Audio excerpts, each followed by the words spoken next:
Hello, folks. You're all very welcome back to the Celtic Show podcast. Available across all platforms, Apple, Acast, Spotify, and you'll also find us, if you like the look of us, on YouTube at Celtic Fanzine TV. It's been a while since I spoke to Matt. It's been a couple of weeks. But before I kick off, I'll just give a quick introduction to Matt McGlone. Matt McGlone is well known to Celtic supporters, and because it's the Talk of the Terrace podcast, it's good to have a man on that has stood on many terraces throughout Scotland, at Celtic Park and beyond, and in Europe, and he's always a few good stories about Europe to tell us. Matt, you're very welcome back to the Celtic Show podcast. Alternative view editor, Celts for Change, main man. Is there anything else I can say about you that will sum you up? Nah, nothing. I like to build up my guests, get their ego going. But Matt, there's no ego with us anymore. We're too old now for ego. We've been run out of town by all the young bucks on the podcasts. The young bucks are taking over. Aye. Yeah. What can I say? The golden oldie show here. Well, like Nicey and Smashy off Harry Enfield. I actually thought being a Celtic dad was a sort of accolade, that you had been there and seen it, done it with Celtic, travelling everywhere, brought your kids up, Celtic fans. But it seems like it's a bit of a slag, is it not? Well, yeah, I did get a bit of a last year when things weren't going too well. There was a lot of it on social media, these old Celtic dads. What did they know? But you know what? We only watched the same game. No matter what age you are, we all watched the same game. Matt, last Sunday, we watched a game in Dingwall. A tough place to go, but Celtic should have been out of sight by half time. Kyogo was on fire, and maybe on another day he could have had 3 or 4 before we went in for the break. Right, exactly right there. They could have killed off any sort of feeling that Ross County were going to do anything pretty quickly. The goal was fantastic, a great cross, and he leapt like Henry Ralston, from standing still rather than running at it. You get a great height on it. But I think when a striker's been out for a while, he's been out since December. Other strikers will tell you that it takes you a while to get your sharpness back. In saying that, at our old age, there was one that he missed that the keeper stuck out a left hand that we would have put away. Correct? Well, maybe you, I don't know. You've obviously never seen me playing. Well, probably never seen me playing either, but I just felt, the one day he had the open goal and it bounced back to him. Maybe it came too quick, I don't know, but the job was done. And, I think Celtic showed a great attitude on the day. The attitude from the start was attack, and from the first minute we had them pinned back. Your big man Ross Callaghan should have been off the park. A couple of over the ball tackles, and he got a booking for the second one, but and he didn't seem to do much after that. But it was a bit of a roughhouse. I felt our players had to watch their ankles a wee bit when they were going for balls and when they were getting challenged for balls. I felt, I get it's a physical game, I understand that, but I just think sometimes that if that's all you've got, you're trying to stop a team who are trying to play football, then it's a pretty poor show. Hope you're listening, Malky Mackay. There was plenty of naughty tackles, all right, especially in the first half. They were trying to, stamp their authority, but Celtic were dominating play. And I was reading, I think it was Graham Spears on Saturday, his article in the newspaper, and he was writing about how Ange has always finished strong in Japan, and in Australia the league goes to a playoff, something like the Gaelic leagues, and so he was saying that getting strong. So I'm saying, well, I hope so.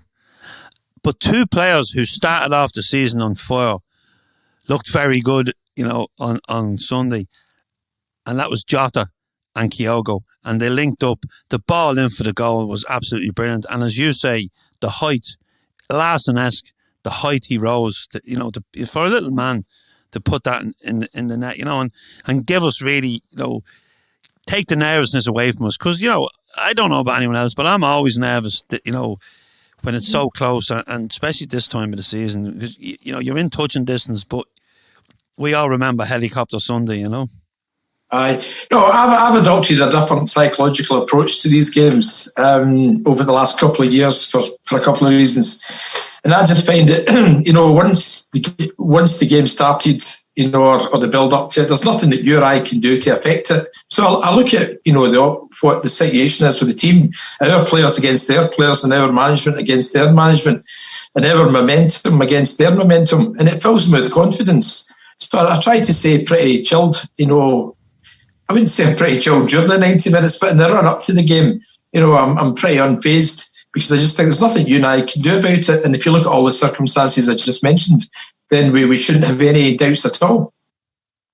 But it was a big test for Celtic players. There's absolutely no doubt about that. Coming back from a defeat, and I think Ange said after the game, the perfect phrase, we lost the game in extra time if we haven't lost our momentum. And, we get back on the rails again, straight into the momentum again, the good momentum we've had, at Ross County. And the team answered a lot of questions for me. They showed a lot of character. It's been a long season, and it's been a season that these players have been put under enormous pressure to come into the club, get themselves settled into the club, to understand the psyche of what Celtic are about, and most of all, to understand the demands of winning. Because a lot of players who've come from other teams are not used to winning. I mean, Matt O'Reilly came from MK Dons. No offence to them, but they're not used to winning cups and trophies. So the demands and the expectations are very high. And I think our players have grasped that really quickly. And that has been a big part of our success.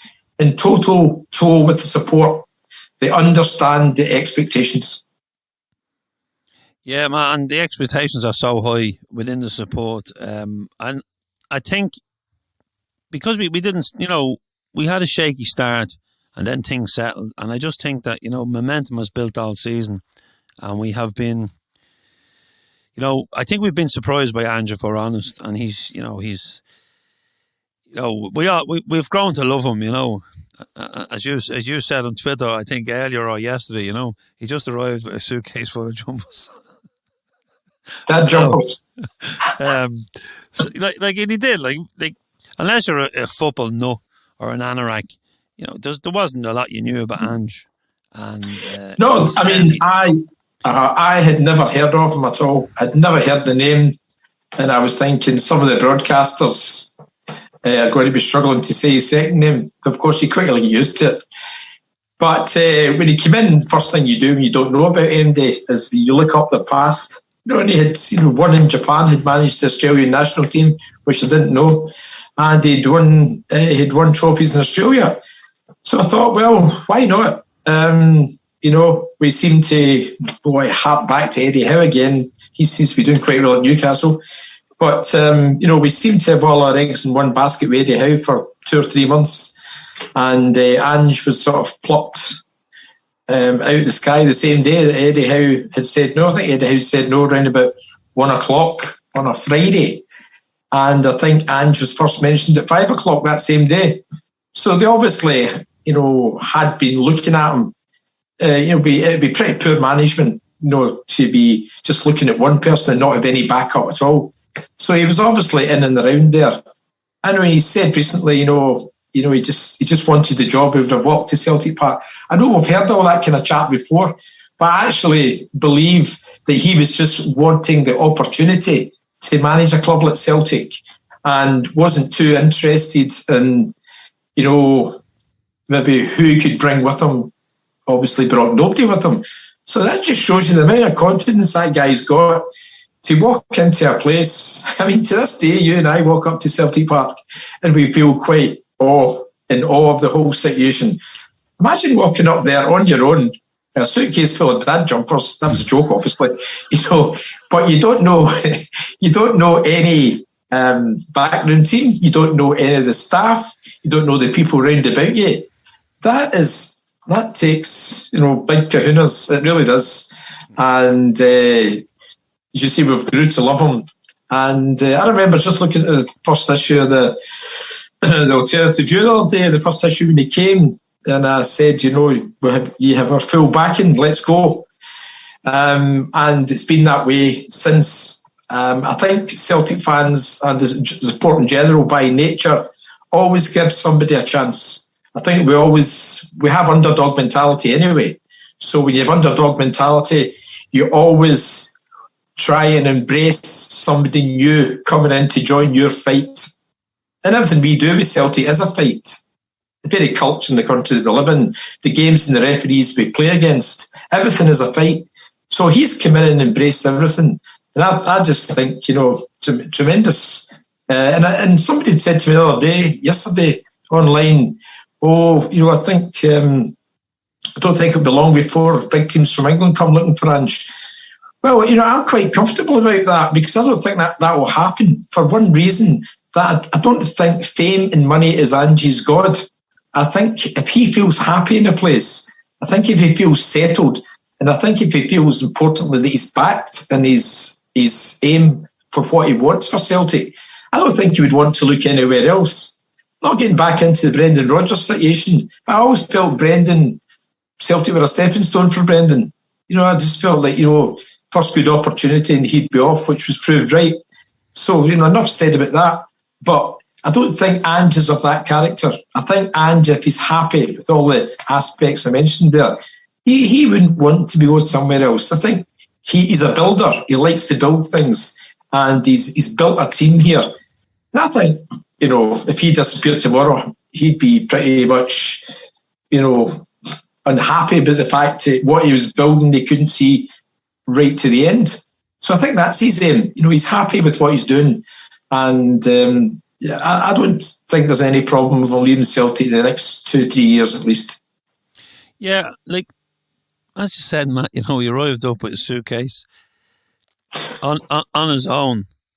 And he did say, I'll have a look at, if you listen to Dermot Desmond's recent rare interview, he talks about Ange coming and saying, I'll have a look and I'll see what I need. And we know he inherited the coaching staff, and after the season we'd had, no one was too happy with John Kennedy and Strachan staying there. But Big Mick's involved in the setup now as well. No one's complaining about the backroom staff this year, and it's the same backroom staff. So Ange's happy with them. But one player that never got a look in, for years was Tony Ralston. And I thought himself and Greg Taylor on Sunday were outstanding, and I think Greg Taylor has improved under Ange as well. And I just thought the two of them on Sunday played really, really well. Overlapping, getting up the pitch, defending when they needed to defend. Because Ross County came out in the second half, gave it a go, but I never felt that we were under threat. Yeah, well, I think all those points you've made there are very pertinent. On the first one, the backroom staff, Ange has walked in and he wants things done a certain way. Now, he's never worked with these people before, so they must be doing what he has asked. They must be assisting the aims that he has. They must be carrying out the jobs, the tasks that he's given them. Each person seems to have a particular task. If you notice when Celtic put a sub on, Ange doesn't get involved at all. It's generally Gavin Strachan speaks to the two players. So there's a pre-laid out plan here of who does what. When a sub comes on, sometimes you see the manager getting back in. The subs are made. They speak to generally Gavin Strachan. He's shown them something on his laptop, the famous laptop. But whatever that does, that seems to work. So therefore, Ange has total trust in the people that's come in, or that he's come in to work with, rather. On the players, again, the same philosophy. You do a job for me, you'll always be in my team. So if I was a player, Ange is my type of guy, straight talker, no nonsense, no backstabbing. He's the kind of guy I could sit and have dinner with 7 days a week. So I would think that Ange is in the dressing room and he's saying to them, you trust me because I'm going to trust you when I put you out in that park. You do a job for me and you'll be in this team for good. So the players who probably weren't doing so well last year, that you mentioned, and a couple of other ones, they've buckled down and they've made that place their own. Tony Rowson doesn't play every game, but I get the feeling that he just likes to be there, part of the squad, knowing that if he plays 2 games out of 6, he's perfectly happy. That day might change. That situation might change someday.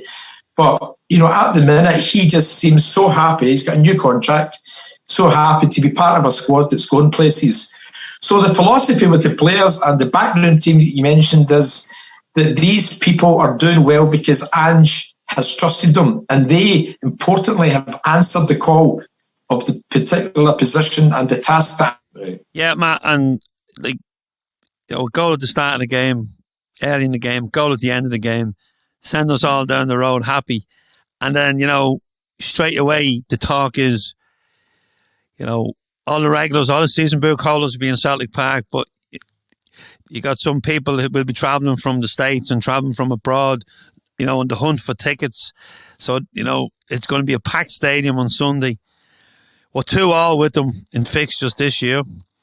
First game wasn't really Ange's team. Didn't do too bad. They got the result. Then brought into Celtic Park midweek, and we turned in a first half performance that was delightful to watch. And I think we were high, without drink or drugs after that game because they were just so good. Then we go to Ibrox and get a result. And then we're a bit deflated after losing the cup because, although we got used to winning trebles, they are a hard thing to win. But we're 2-2 now, Matt. We're at home. We win the game. The league is ours, bad at mathematics. If they get a win, does it build their momentum? Is a draw? Are we happy with a draw, Matt? Where does Matt McGlone sit on this one? Once again, I look at all the aspects that I mentioned earlier on, the character of the team, the quality of the players that we have, the fact we're at home. And I said to myself, why would I be thinking that we can't win this game? That's exactly where I stand on it. I just look at all the factors and I think very confident going there. Celtic urged on by, the crowds in a game to literally win the championship. Will actually play out their skins. Every single sinew and muscle in the players' bodies will be going 100 miles an hour to win this game. That's difficult to beat. Plus, I think we've got a bit of character about us now. Ange's built a good character into the team. So the players have the character, they have the skill, they have the fans behind them. And I don't have any fears about Sunday. I don't even know what the bookies' odds are at the minute, but I would be pretty much sure that Celtic will be favourites for this game. Oh, I think so. The home advantage. Plus, we're top of the table as well. From a negative to a positive under Ange, it has given us confidence, Matt. And okay, you're always going to be a bit cocky going into games against them because you're going to be, you're going to be thinking with your heart, over your head sometimes. And we have over the decades, we've gone into games where we've thought, we can do this, but at the end of the day, we didn't. But this is one, Matt, we can do, and we can make, we can make it a great end to another good weekend. Yeah, I mean, if you look at, the task of winning a championship, it's very difficult, 38 games or whatever. Right through the season, and there'll be lapses during that season where things are not going well in your life, your body's not quite in the way you want it, and some performances are down. But let's say we're all standing in the dressing room this Sunday, and Ange's team talk is every one of you here that I've picked to go out and all the substitutes, you guys stand on the edge of history here. You stand on the cusp of a fantastic season. You stand ready to claim victory in the championship, a game that will change your lives. And every single fan out there, well, apart from them, 700, whatever it is, every single Celtic fan out there is depending on you. And you can be a hero forever because people will never forget your names. Go out in the jersey and go out and prove to yourself that you're a champion and that you can win a title in your first season because this will never be forgotten. Go and make history. Now, if somebody said that to me in a dressing room, I would be absolutely kicking the door out to get onto that park. And I'm pretty sure that Ange's team talk will be as simple and straightforward as that. Just go and do what you're good at. You're very good at your job. You've proved it. You're 6 points clear with 4 games to play. Go out and finish the job. Go and prove it. We beat them on Sunday. we just have to draw away Hearts and the league's over the following Saturday. That's all it needs. I don't see us losing Saturday, this Sunday rather. I don't see us losing the following week against Hearts. Full of confidence, Matt. That's what I like to hear. Well, why not? I mean, you don't go into any battle or situation in life, feeling scared. You have to say, can do. I was always brought up in my family, if I said I couldn't do that my attitude, particularly from my mother, was, no, you can do that. Why can't you do that? Go and do that. When you're younger and you say, I can't do that. My mother would always say, of course you can do that. Why can you not do that? Go and prove it. Go and do it. And I think that, when we get into a battle with Celtic, we have to adopt the attitude that we can do. For all the reasons I've said, we're good enough. We are good at our jobs. We have got to this stage by playing good football. Turning around that 26-point loss last year to 6 points at the minute. I think that the minute we clinch this league, the earlier the better. We'll probably win the league by more than 6 points. I don't think this is going to be a helicopter job. Oh, I certainly hope not. Matt, no helicopters. No helicopters in my head. No, well, definitely not. I'll not be in a helicopter. I'll be in a cheap Ryanair flight. If I see a helicopter, but seriously, if I see a helicopter on the last day of the season, it could make me the last time you'll see me. but on a serious note, Matt, right? You saw the strength on the bench on Sunday. The players. It must have been frightening for the Ross County players when they seen what was going off and what was coming on. Now, with the exception of Juranovic, everyone's fit, I think, for Sunday. These are brilliant selection headaches for the manager. And, there's a couple of positions that there's, a few people vying for. A lot of the other positions that the lads have nailed the jersey to their back. It's 2 centre halves, the goalkeeper. But, there's two kind of, does Kyogo start? I think he does. Yeah, well, you see, I've always looked at this situation, is it Giacomakis or is it Kyogo? And the way I've sort of tried to work this out is it's not actually one or the other, it's both. Because I think that particularly as Kyogo is just coming back from injury and Giacomakis is just coming back from injury as well, that neither are going to be a first start for 90 minutes. I think that, they'll both maybe play a part in the game because of the fitness balance to get things going. Something that kind of stuck out for me in the semi-final game was Celtic lacked a wee bit of physicality in midfield in the cup. Everybody's sort of crying out for Giacomakis because he's got that physical presence and he has a bit of a target man. Kyogo just coming back from injury, Maeda, they're not physical players and they didn't pose any physical threat to Rangers. But Ange might look at this because Rangers are full of big physical guys. He might look at this for a bit of balance. He might think that Giacomakis, just because of his physicality, might start the game. I mean, I couldn't second guess. I'm just thinking off the top of my head. I'm probably obviously wrong. But, he might think that. Who knows? But I think both players will play a part in the game. I think there's no doubt about that both are maybe, sort of selected to change things about up front. And I'm really looking forward to it. And Jota and Maeda on the wing, or does Abada get a start? Well, Abada's shooting recently has been atrocious. I mean, he's been shooting over the bar, miles over the bar the last couple of games. I don't know. I think Maeda is a guy you have to say definitely starts. He doesn't give defenders a minute's peace. Doesn't give a fullback a minute's peace. He's everywhere. He's like human dynamo. And Jota obviously has to start. Yeah, probably go with those two, aye. But, I think Celtic Rangers games because Rangers' physicality, I think Ange might look at a couple of different alternatives. If Beaton's fit, could there be a place for him because he's a bit more physical.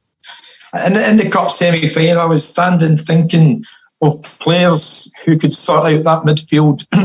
Not being highly critical, but we did falter a bit in midfield, and the game turned for them when they brought on Arfield and Davis, two physical players, old heads. And I was thinking, Davy Hay, imagine having a Davy Hay in there. Davy Hay would have just put in tackles at the right time, showed a bit of steel. You know, Scott Brown, that type of player. I think we kind of missed a bit of physicality, and I think that's what ended up winning Rangers the game in the semi-final, that they changed their midfield, and we brought in two players that had no effect in the game at all. Yeah, and that physicality didn't help with the referee. You know, I love the way Ange doesn't discuss referees. Part of me wants him to say, but then the other part of me sort of says, and he's doing very well not mentioning it, he's been diplomatic, he's holding his counsel. I was talking to a couple of friends last night about this, and was thinking, you know, up at Aberdeen, when they played Aberdeen, they sent a dossier into the SFA complaining about the referee. It was Kevin Clancy, a 7-8 point, whatever it was, 18-point dossier, complaining about the referee's decision. And I don't think Clancy's refereed a game since. And that sort of tells me if you complain, you get somewhere. But we don't complain, we maybe don't get anywhere. Well, do you hold your counsel forever? Because I think some of the refereeing decisions this year have been absolutely shocking, particularly in that semi-final. You know, players grappling, you know, our players jumping on their backs, and you know, situations like that. Lundstrom seemed to just foul at will the entire day long, and you know, get away with it. So yeah, the referee situation doesn't concern me a great deal for Sunday, but if you look at past refereeing displays, they're either very poor at their job, or else there's something wrong with their eyesight. Yeah, now there's one other position that may be up for grabs, because Bitton is a good call, because a lot of people mentioned him after the cup game. They were saying, look, we needed someone with a bit of muscle in there, and you know, in the absence of a Scott Brown, Bitton's probably the most physical player we have to go in there, and you know, he's big and strong. But I can't see him coming in this game at home. I think Tate is. I think the midfield. You know, McGregor and Hatate, but you know, does Rogic start? Does one of the other boys come in? There's kind of three can play in that role, you know. Well, he's, as you've seen, since he's brought in Matt O'Reilly, he's swapped Rogic and Matt O'Reilly around. I think there was one game they played together, it didn't work out. So since it's been either or, and sometimes it's been either or during the same game. No, I agree with you. Probably won't play Beaton, but I was just sort of thinking of a physical presence, as I'm sure you were there. If there was a physicality needed there. He didn't travel to Ross County the other day there. He wasn't in the squad for the semi-final. Ange has been asked about it, and he said that Beaton's got a small issue. Didn't say what the small issue was. It could be on or off the park. It could be maybe he had COVID and he's returned from COVID as fit or as strong as he wanted to be. I've got no idea. I'm just speculating. But yeah, I think he'd be an important player to have on the bench, because that's the only threat I see from Rangers, their physicality. And, you know, some of our players, you know, Hatate looks to me to be running on empty a wee bit.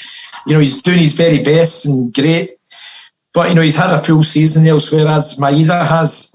And, you know, this is their close season, so they haven't had a break at all. You're asking an awful lot of players. You're asking an awful lot. You know, because the body is a machine, and all the sports scientists at Celtic Park, at Lennoxtown, you know, they have players finely tuned, and you can't be finely tuned forever. You have to have a rest. So Hatate maybe looks like he's a wee bit tiring, but he is a very good player, and his passes are fantastic, and he seems to get a lot of the ball in midfield. So yeah, I would imagine he would play. But maybe Ange will look at the physical aspect of what Rangers have and maybe tinker things a wee bit, thinking what happened in semi-final. Who knows? Matt, before we wrap up, can you just take us back in time to one of your favourite Celtic Rangers games? Or did I catch you on the hop? No. Well, because I'm the oldest person on this programme, I've seen quite a lot of Celtic Rangers games. But the one I think that stands out for me, which, I mean, no, there's a great selection here. I'm thinking of one game, and there's other games running through the back of my head. But the most recent one was 22 years ago. Martin O'Neill's first Celtic Rangers game at Parkhead. When, a bit like this season, we had lost the season. I think we'd lost the previous season by 21 points when Barnes and Dalglish were doing their thing there. And I think it was big Chris Sutton scored after a few minutes.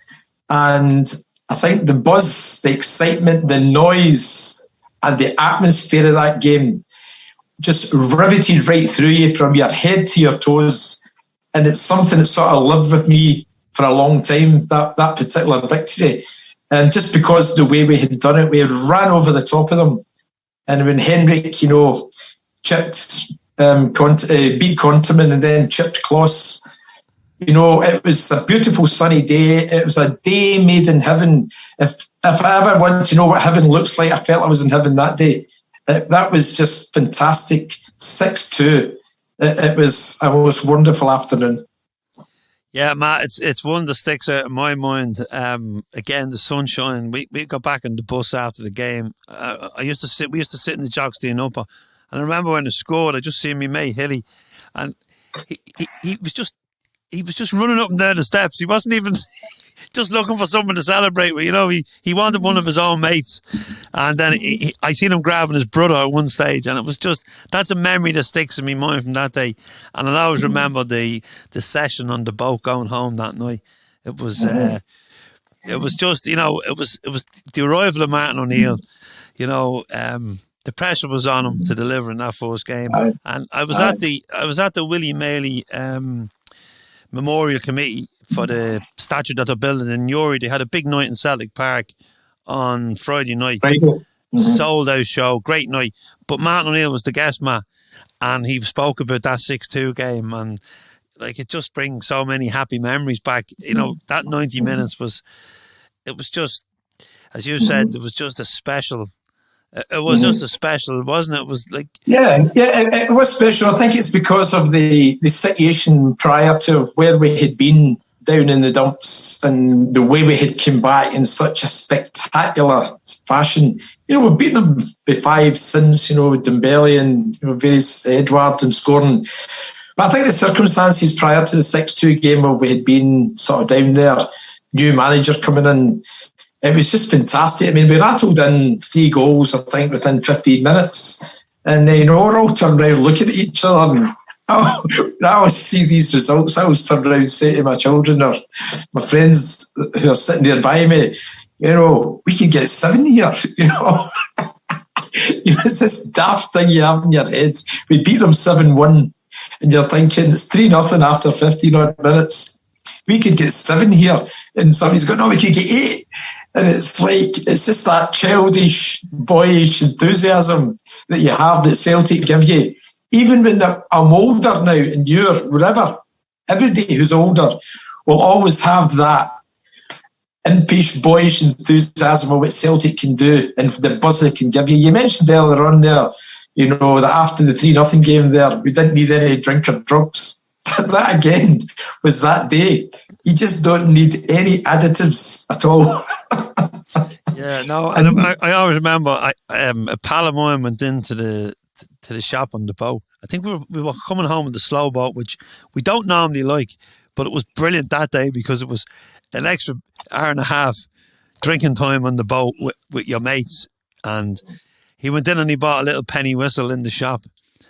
And that's what started the sing-song. He playing the tin whistle, and it was just one of them days where just everything was just perfect, wasn't it? The weather, the results. It was because at that time they were buying their way through all sorts of big time players with money that we now know that they didn't have. The money that they should have used to pay debts and various other things. But they didn't. They were overpaying players and these EBTs and all this kind of stuff. And Advocat is always a guy that sort of sticks out in my mind as being part of that scene. And to see Martin O'Neill, that great picture of him with the black trackies on, the tucked in white polo shirt, jumping up in the air like a wee boy. It's just that image lives with you forever. It just showed you. I mean, if anybody ever wanted to know, could a manager connect with the support? There's your picture right there. Because nobody does that by putting it on. That is sheer inside elation that just goes right through you. And we identified with him. He identified with us. We absolutely humped him big time. And, that was, I've got to say, off the top of my head, probably my best the last 30 years Celtic Rangers game. Yeah, I'm getting goosebumps on what a signing Chris Sutton was. Oh, big Chris. I love Chris. I've met Chris a few times. I've got to know him a wee bit. And, he's a cracking big guy, big easygoing guy. And I remember his previous agent tell me that his nickname was the Pony. And I've never seen that written anywhere. And apparently it's because of his style of running that they nicknamed the Pony. So, if you're listening to this, Chris, you can tweet me and let me know if that's true. Yeah, and his old strike partner John Hampden was calling out referees last week as well, which was refreshing without saying, But I thought it was great the way he came out and said, if you support the team in England, you can't referee them, and he said that's the way it should be in Scotland. Now the only thing in Scotland was to be very few referees left. Well, I think that's part of the problem. That if you ask a referee what team he supports here, then he's never going to be refereeing a Rangers game in his life again. He might drink in the bars, but as we know, they do drink in the bars. And as we're doing this broadcast, I think they're putting out who the referee is going to be on Sunday. I don't know who it is, but it looks like it's going to be Beaton. So him again. Bit of a school teacher attitude he has with players. Come here. And there's no humour about him. I think the best referees are the guys that can have a bit of humour and try and let the game flow without trying to be the centre of attraction themselves. Referees should never be the centre of attraction in the game. He should just be the guy that's, saying what's right and what's wrong and let the players get on with it. Yeah, good referee's performance. Sorry, Matt. A good referee's performance is the one you don't notice. Yeah, exactly. But as I say, some referees like to be the centre of attraction. I think he's one of them. That was interesting comments to John, and I like the fact that John comes out with these kind of things. That's Chris Sutton and a couple of other people. And then there's hardly anybody else who's a commentator in Scottish football or who will make these kind of comments. But it's very true. What's the point of having VAR if you've got a bunch of Rangers fans? Say, looking from our perspective, and I might be slightly flippant here, but what's the point of having VAR if, say, you have a bunch of Rangers supporting decision makers watching the game? No, their decisions are going to overrule VAR, the very reason VAR's there for. So he was quite right to say we should maybe bring up referees from down south who have no affiliation to any team here. You're right what you're saying. In England you have to say what team you support or you supported as a boy. If you turn around and say Man United, you're not going to be a referee in Man United games. If you see Liverpool, you're not doing their games. But you're right, up here, teams you support, 7 of them, Rangers, Clyde, Arbroath, Motherwell. But with the refereeing thing, Matt, right? If I was refereeing a Saturday game, I would be biased, and it's only natural. So these referees are biased. It's just the way it is. No matter what sport you're in, if you're a boxing judge and it's a close fight, you're going to give it to the home boxer. If you're the home judge, that's just the way it is. That's just And obviously, there's a lot more at play when it's Celtic and Rangers. But yeah, the refereeing is just. But you know what? We could have a whole podcast on referees, and John Fallon could probably have a soap opera on referees. I love chatting to John about referees. Oh my God. I'd say I get a message every day about referees, and the one he messaged me the other day was he was obviously watching Sky Ref Watch, and he said none of it again the other day. I see there was no Sky Ref Watch the other day, didn't he? But he never said he was watching Sky Ref watching. He just messaged me, he says, I got nothing about it. And I was going, what's he on about? And then about 3 texts later, you find out he's watching Ref watch. I'll be seeing John soon. I'm going to a Celtic dinner that John's a guest at as well. And he's brilliant. I love John's company. His stories are great, and he's got great energy for referees. That's the best way I could put it. But we had John and George McCluskey at the More Than 90 Minutes dinner a couple of weeks ago in the number 10, and Aaron Boyle interviewed John, and you're just waiting. Thanks for the invite, by the way. I did invite you. You were invited. You never turned up. You weren't even on the bench. You were in the first team. You were on the table plan and all. Oh, first I've heard of it 2 weeks after it. Carry on. Don't worry, you can still send your ticket money. We're sticking there for next year.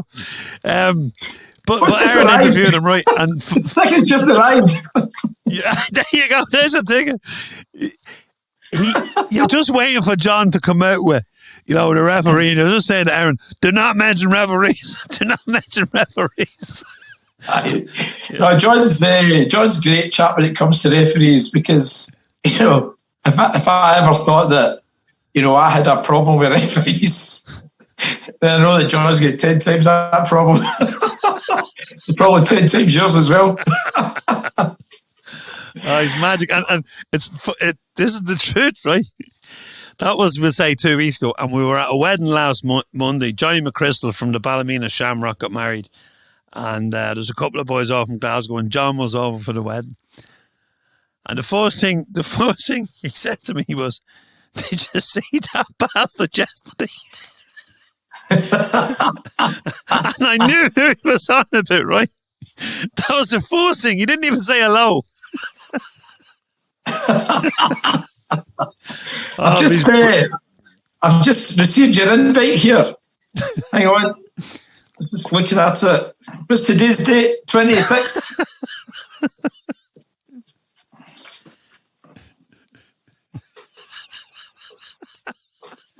That's for next year. Is there something I got wrong here? That's for next year, right? That's a typing error. Anyway, Matt, right?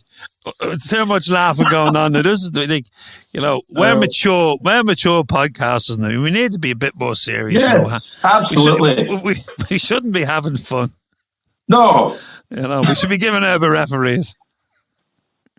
Anyway, Matt, if we're doing one next week, I think we will be having fun. Yeah, Matt, hopefully we can get time to do one next week, because I know you're very busy with interviews with the BBC and Sky and Ref Watch. No. Not me. Matt, it's been a pleasure as always to chat to you, and it was nice because it's been a couple of weeks and we moved into our lovely new studio, but now we've no time to do it because we're back in the real world. There's no more, not that I want to lock down again, but we did have more time to do stuff. Look, it's been absolutely brilliant to chat to you. Always great to get an insight off you, Matt. As I said, you've been on the terraces a long time, and you're looking great for it too. A little bit of grey going on, that Richard Gere look, very, very Hollywood. We'll talk next week, Matt, and hopefully we'll be celebrating. Right, yeah, absolutely. Fully confident. Let's do it. We're good enough. Just go and do what you're good at. Quick prediction. 3-1. I'm happy with that, Matt. If you can give me the first goal scorer, I'll be even happier. Chris Sutton. Chris Sutton. 6-2. Sunshine. A bit late, like your invite. Chris Sutton. I can't believe you're still getting on about invite. Get over it, will you? See you later. See you later, Matt. You've been absolutely brilliant. Thank you so much, folks. Don't forget to hit that subscribe button if you're watching on Celtic Fans in TV, and if you're on the podcast channels, hit subscribe as well. And don't forget to visit the website CelticFans.com. Don't forget to buy your time to view, and don't forget to buy More Than 90 Minutes. Thank you so much.